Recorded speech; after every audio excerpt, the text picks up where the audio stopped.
Selamat pagi, selamat datang dalam program Sapaan Gembala pada pagi hari ini. Saya ucapkan selamat pagi dan selamat beraktivitas bagi setiap jemaat Tuhan dimanapun saudara berada. Bapak Ibu Saudara kasih dalam Tuhan, pagi hari ini kita akan belajar dari satu bagian firman Tuhan yang menjadi kekuatan bagi kita untuk kita menjalani hari-hari di waktu-waktu yang Tuhan telah percayakan bagi kita. Dan namun sebelum kita belajar tentang firman Tuhan ini, mari kita bersatu di dalam doa. Bapa dalam surga, kami bersyukur untuk pagi hari ini. Kami terima kasih atas kasih dan anugerah Tuhan yang begitu luar biasa yang telah membangunkan kami, sehingga pada pagi hari ini kami dikuatkan, kami diberikan kesempatan oleh Tuhan untuk menikmati setiap berkat anugerah Tuhan yang luar biasa. Bapa di surga, hamba-Mu berdoa untuk setiap jemaat Tuhan, bahkan anak-anak Tuhan yang hari ini sedang beraktivitas, Tuhan pimpin, Tuhan sertai.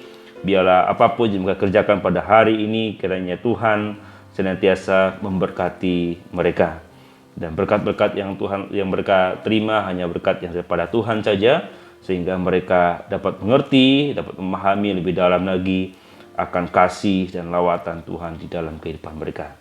Dan sementara kami juga akan belajar tentang kebenaran firman Tuhan, biarlah ini boleh menjadi kekuatan bagi kami, untuk kami menjalani hari-hari kami, untuk kami mengerti bagaimana penyertaan Tuhan, Allah Immanuel itu yang selalu ada bersama dengan kami. Dan menyerahkan pemberitaan firman ini ke dalam tangan kasih-Mu. Dan di dalam nama Tuhan Yesus Kristus, kami berdoa dan mengucap syukur. Amin. Ya, Bapak Ibu Saudara terkasih di dalam Tuhan, pada pagi hari ini kita akan belajar dari satu tema yang menurut saya sangat penting sekali kita pelajari. Kenapa? Karena di dalam kehidupan kita hari demi hari tidak lepas dari tema yang akan saya bawakan pada pagi hari ini, yaitu mengenai kekhawatiran. Nah, mengenai kekhawatiran, jadi di dalam kehidupan kita dan siapapun itu pernah mengalami yang namanya khawatir. Khawatir bagaimana harus menyambung hidup, khawatir tentang pekerjaan, khawatir tentang berbagai hal, berbagai macam banyak hal yang membuat kita khawatir dan mulai takut, ya, takut. Lalu sebenarnya apa itu khawatir? Ya, khawatir dalam Kamus Besar Bahasa Indonesia disebut sebagai kekhawatiran atau kecemasan yang sesuatu yang belum terjadi, kita sudah mulai khawatir. Nah, sesuatu yang belum terjadi, kita sudah mulai pikir-pikir dulu dan sudah mulai takut. Nah, ini adalah kekhawatiran. Kekhawatiran itu adalah sesuatu yang belum terjadi, kita sudah mulai mencemaskan, ya, mulai takut dan sebagainya. Itu khawatir. Nah, hari ini Bapak Ibu Saudara kasih dalam Tuhan, mungkin ada di antara Bapak Ibu Saudara yang hari sedang khawatir tentang pergumulan-pergumulan hidup. Tepat sekali, hari ini kita akan belajar bagaimana cara mengatasi kekhawatiran itu.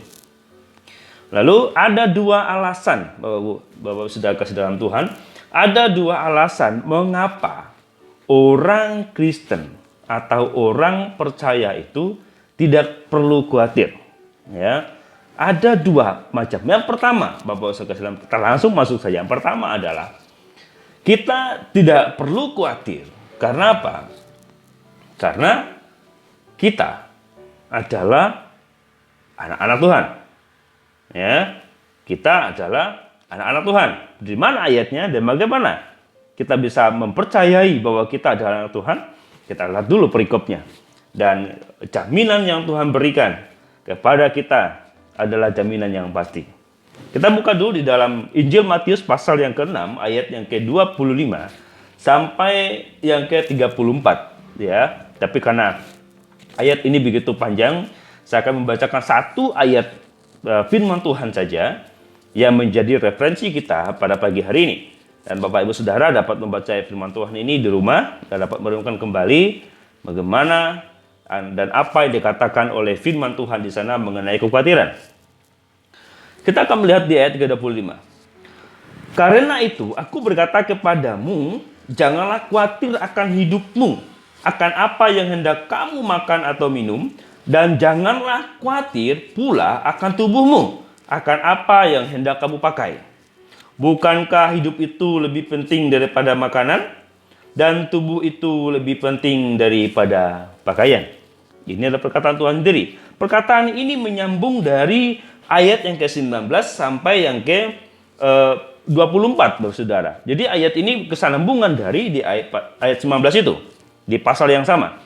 Di ayat 19 sampai ke-24, Tuhan menegaskan bahwa kita tidak perlu mengumpulkan harta. Ini poin penting tentang kekayaan, ya. Dan banyak kalau Bapak Saudara baca di firman Tuhan di rumah itu mengenai kekayaan. Di ayat yang ke-24 itu, ayat 25, Tuhan Yesus memberikan penegasan. Karena itu di mana? Karena di ayat yang ke-24 mengatakan tak seorang pun dapat mengabdi kepada Tuhan, karena jika demikian ia akan membenci yang seorang dan mengasihi yang lain.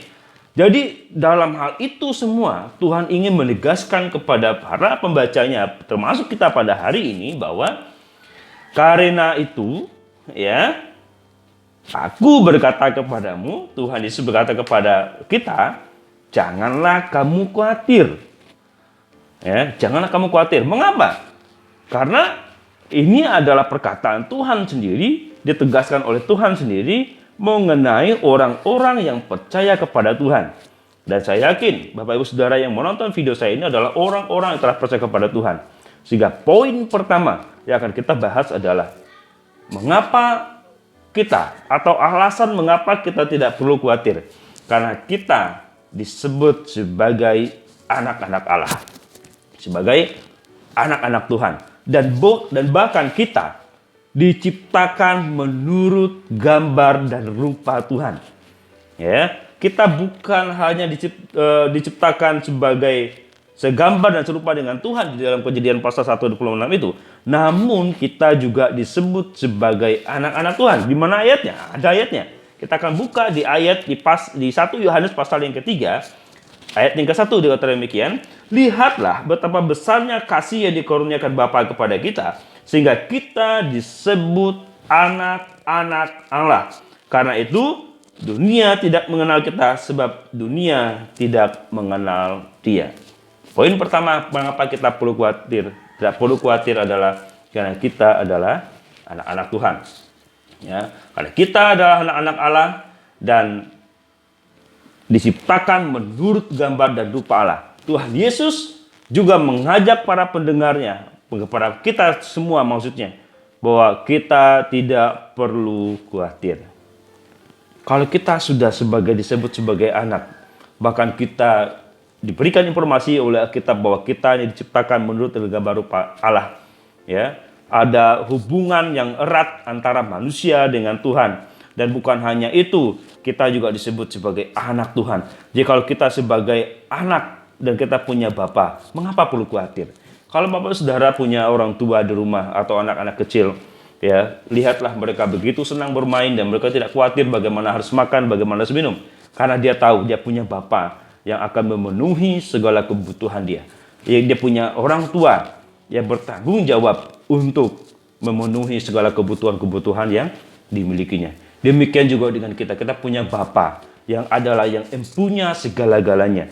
Kita punya Tuhan, punya Bapa di surga. Sehingga kita tidak perlu khawatir. Ya, tidak perlu khawatir. Karena Tuhan yang kita sembah bukanlah Tuhan yang seperti disembah oleh orang-orang lain. Kita punya Tuhan adalah Tuhan bukan antara Tuhan dan hamba, melainkan kita disebut sebagai anak Tuhan. Jikalau kita sudah disebut sebagai anak Tuhan, mintalah, maka apapun yang kita minta pasti diberi oleh Tuhan. Apapun itu. Saya percaya apapun yang Bapak Ibu minta pada hari ini, pasti Tuhan berikan. Saya sedang tidak mengajarkan tentang teologi kemakmuran, tetapi ingin mengajarkan kepada saudara bahwa ada hubungan antara kita dengan Bapa di surga.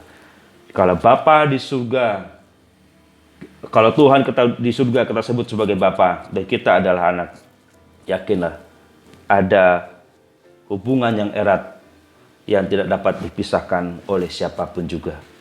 Maka oleh sebab itu, jangan pernah khawatir, Bapa yang akan memelihara kita. Yang kedua, Bapak sudah kasih dalam Tuhan.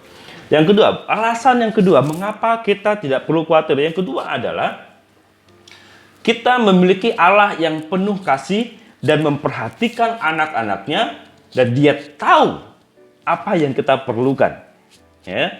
Di ayat 31 dia jelas dikatakan, ayat 31 sampai yang ke 32 dikatakan bahwa sebab itu janganlah kamu khawatir dan berkata, apakah yang akan kami makan? Apakah yang akan kami minum? Apakah yang akan kami pakai? Semua itu dicari bangsa-bangsa yang tidak mengenal Allah. Akan tetapi dikatakan, akan tetapi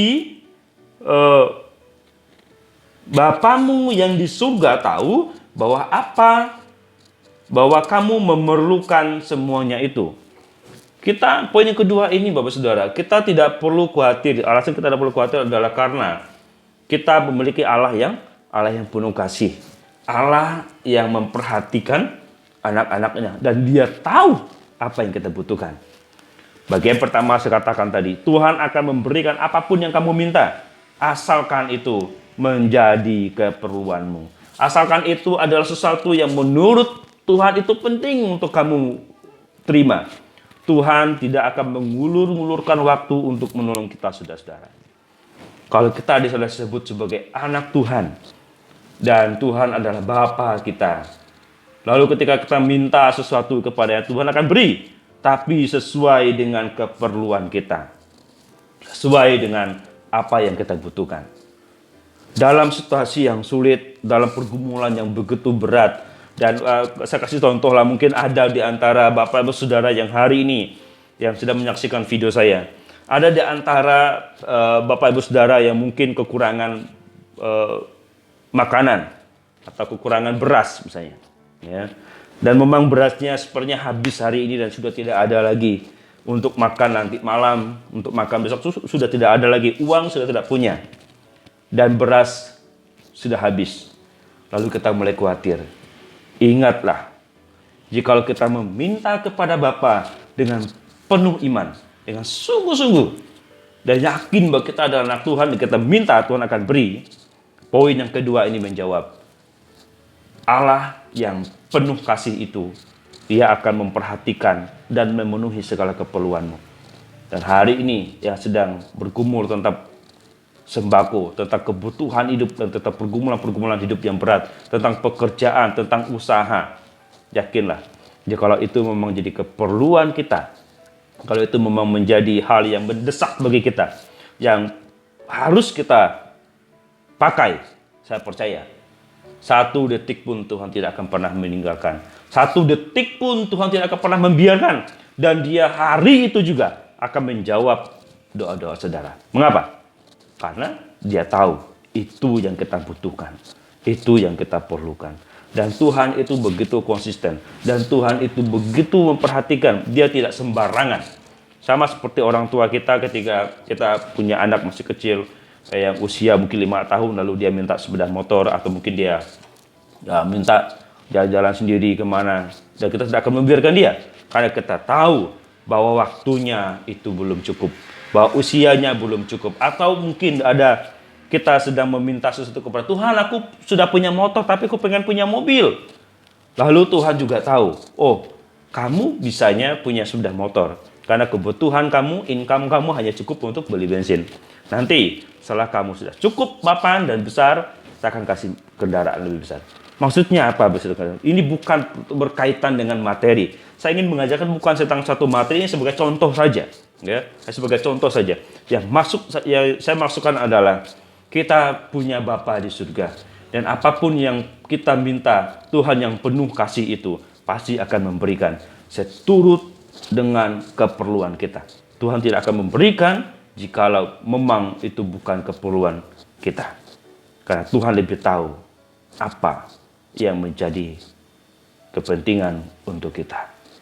Oleh sebab itu, Bapak sudah kasih dalam Tuhan, jemaat Tuhan semua, yakinlah, percayalah, hari ini saudara adalah anak-anak Tuhan. Orang-orang yang telah percaya kepada Tuhan Yesus, yang menerima Dia sebagai Tuhan dan Juru Selamat. Kita ini diciptakan serupa dengan Tuhan. Dan kita ini adalah anak Tuhan. Mintalah, maka akan diberi. Tidak mungkin Tuhan membiarkan kita, sebab kasih-Nya begitu besar. Hari ini saudara yang percaya kepada Tuhan, apakah mungkin tidak berbuat dosa? Sangat mungkin. Kita ini hidup di dalam keberdosaan. Tapi lihat, Allah yang penuh kasih itu, Allah yang penuh dengan kemurahan itu, Dia bahkan memperhatikan kita yang berdosa ini. Walaupun kita, identitas kita sebagai anak Tuhan, perlakuan-perlakuan dosa kita, keburukan-keburukan kita masih sering terjadi. Tapi lihat, Allah yang penuh kasih itu tetap memperhatikan saya dan saudara. Oleh sebab itu, mari kita mengubah pola pikir kita, memikirkan bahwa kita adalah anak-anak Tuhan, dan nyatakan semua pergumulan Bapak-Ibu Saudara. Tapi ingat, kita jangan datang kepada Tuhan tak kala butuh saja. Setelah kita tidak butuh, kita meninggalkan Tuhan. Melainkan mari kita hidup di dalam pimpinan Tuhan, di dalam penyertaan Tuhan. Sehingga Bapak Ibu Saudara mampu mengatasi segala kekuatan hidup. Itulah dua alasan mengapa kita sebagai orang percaya tidak perlu khawatir. Karena kita punya Bapa di surga. Dan kita punya Tuhan, punya Allah yang penuh kasih, yang memperhatikan setiap kebutuhan kita. Jangan khawatir, nyatakan semua apapun yang Bapak Ibu perlukan. Saya kena percaya Tuhan pasti akan memberikan yang terbaik. Sebab Dia tidak akan pernah menahan kasih-Nya bagi anak-anaknya.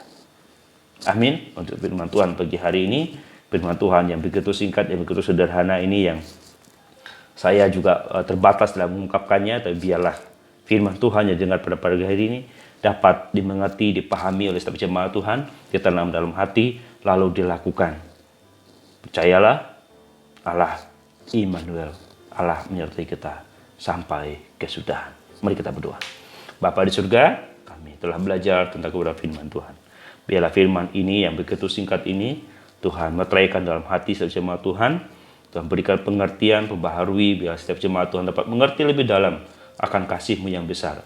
Kami bersyukur kami punya Tuhan, kami punya Bapa yang tidak pernah meninggalkan kami, bahkan Bapa yang memperhatikan kami, memperhatikan segala kebutuhan kami. Dan biarlah kami hidup seturut dengan kehendak Tuhan.